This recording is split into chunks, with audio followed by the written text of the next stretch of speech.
गृह मंत्रालय ने निर्णय किया है कि म्यांमार की पूरी सीमाओं को हम आने वाले समय के अंदर बाड़ लगाना शुरू करेंगे। बाड़ का पहला लगाना ये कुछ दिनों में शुरू हो जाएगा और ये 5 साल का कार्यक्रम है और एफएमआर को भी बंद करने का हमने फैसला लिया।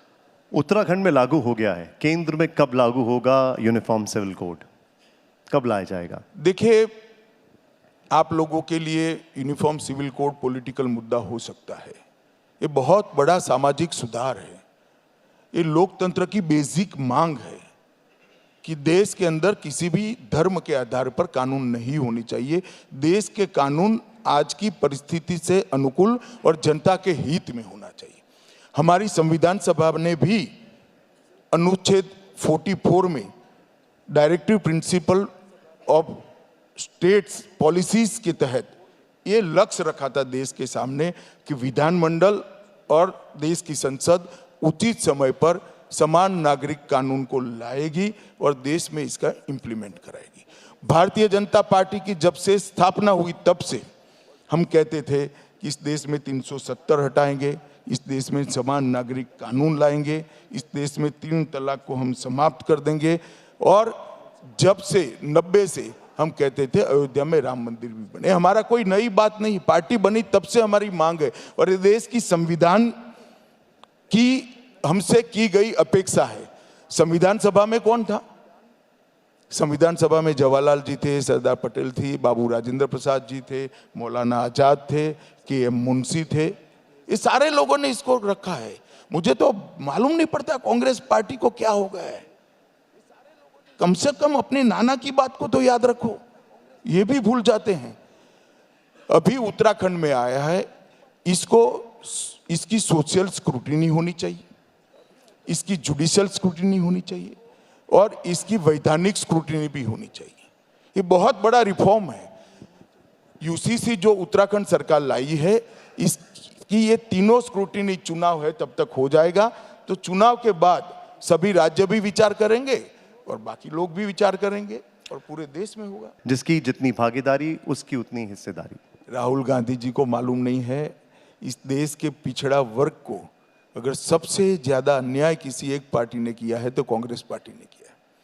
काका साहेब कालेलकर कमीशन को सालों तक जवाहरलाल नेहरू और इंदिरा जी ने बस्ते में पड़े रखा, कभी खुला ही नहीं वो रिपोर्ट। इसके बाद मंडल कमीशन आया, इसको भी बस्ते में रखा। जब वीपी सिंह मंडल कमीशन को लागू करने लगे, श्री राजीव गांधी ने विपक्ष के नेता के नाते 1 घंटे और 59 मिनट का भाषण इसका विरोध करते हुए दिया। इसके बाद ना कांग्रेस के इतना लंबा शासन रहा, 55 साल का शासन रहा, कभी ओबीसी कमीशन बना, ना कभी ओबीसी को संवैधानिक मान्यता दी, ना कभी नीट और बाकी एग्जाम में ओबीसी का रिजर्वेशन हुआ, ना कभी पेट्रोल पंप और गैस की एजेंसियों में ओबीसी का। ये सारा अगर किसी ने किया तो नरेंद्र मोदी जी ने आकर किया है। अब उनको किसी एनजीओ के व्यक्ति ने, कोई प्रोफेसर ने लिख कर दे दिया है कि ओबीसी ओबीसी बोलो, तो बोलते जा रहे। 6 महीने में बदलती है बोली, 6 महीने बाद बदलेगी फिर से एक बार। अच्छा, वो कहते हैं कि ये बड़ा आरोप है, वो कहते हैं कि प्रधानमंत्री जन्म से पिछड़ी जाति के हैं ही नहीं। साल 2000 में से पहले तक उनकी जाति सामान्य कैटेगरी में थी। ऐसा है, राहुल गांधी को ये भी हमारा ही हित सोचने वाले किसी व्यक्ति ने झूठ पकड़ा दिया है। उनको मालूम नहीं है कि ओबीसी की जो सूची है ये समय समय पर बदलती रहती है। हमने तो अब उसका अधिकार राज्यों को दे दिया। उनकी सरकार थी तब केंद्र के पास था, राज्यों के पास भी था। ओबीसी की सूची में 1994 में 25 जुलाई 1994 में मोदी जी की जाति गुजरात की ओबीसी की सूची में शामिल हो गई। देश भर में तो थी, देश भर में थी, मगर 94 में। और तब गुजरात में कांग्रेस के मुख्यमंत्री श्री छबिलदास मेहता थे। उसके बाद में 1999 में यहां उपजाति नाते भारत सरकार ने सर्कुलेट किया, तब भी हम पावर में नहीं थे। राहुल गांधी जी को किसी ने गलत इंफॉर्मेशन पकड़ा दी है। मैं एक बार इसका स्पष्टता भी कर पाया, मगर वो 6 महीने के बाद ही कैसेट रिवाइंड होता है, तब तक बदलता नहीं है। तो वे कल भी बोलेंगे यही चीज, और आप उसका सवाल भी पूछेंगे। कम से कम आप कैसेट में मत फंसिए। गृह मंत्री जी, मेरा आखिरी सवाल, 2024 के चुनावों की उल्टी गिनती शुरू हो चुकी है, तारीखों का भी जल्दी ऐलान हो जाएगा। आपके पार्टी जानी जाती है रिसर्च, एनालिसिस, सर्वेस के लिए। अमित शाह जी का सर्वे क्या कह रहा है?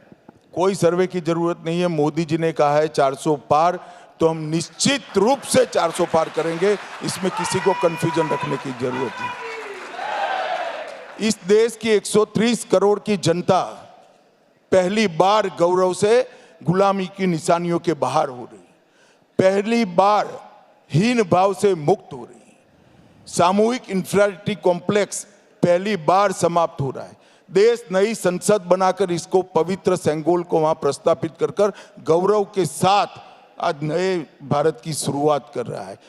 राजपथ कर्तव्य पथ में बदल गया।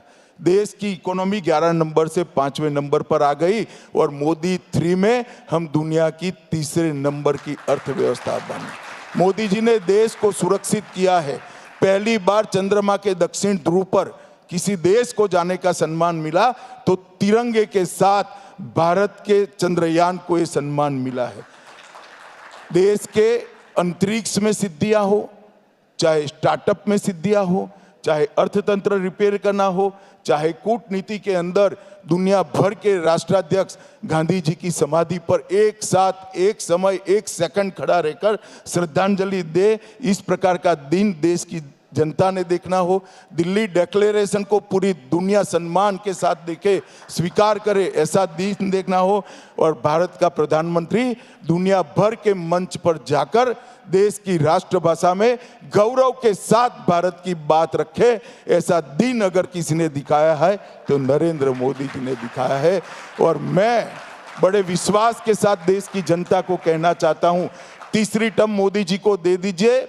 2047 में जब आजादी की शताब्दी मनाई जाएगी, हम तो शायद नहीं होंगे दुनिया में, परंतु युवा लोग याद रखें, 2047 में भारत हर क्षेत्र में पूरे संसार में सबसे प्रथम होगा और भारत माता विश्व गुरु के स्थान पर प्रस्थापित होगी। मैं देश की जनता को अपील करने आया हूं कि फिर से भ्रष्टाचार, जातिवाद, परिवारवादी पार्टियों को मत लाइए। वो पार्टी को चुनिए जो देश का भला चाहती है, दल का भला नहीं चाहती। वो पार्टी को चुनिए जहां पर बूथ का कार्यकर्ता देश का प्रधानमंत्री बन सकता है। वो पार्टी को चुनिए जहां कहीं जन्म लेने की जरूरत नहीं है, गरीब चाय बेचने वाले का बेटा भी देश का प्रधानमंत्री बन सकता है। वो पार्टी को आपका मैंडेट दीजिए, और मैंडेट दीजिए तो छोटा मोटा मत दीजिए। मोदी जी ने बहुत काम किया है, 400 का मांग किया है, 400 पार करा दीजिए, यही मेरा आपसे विनती है। धन्यवाद।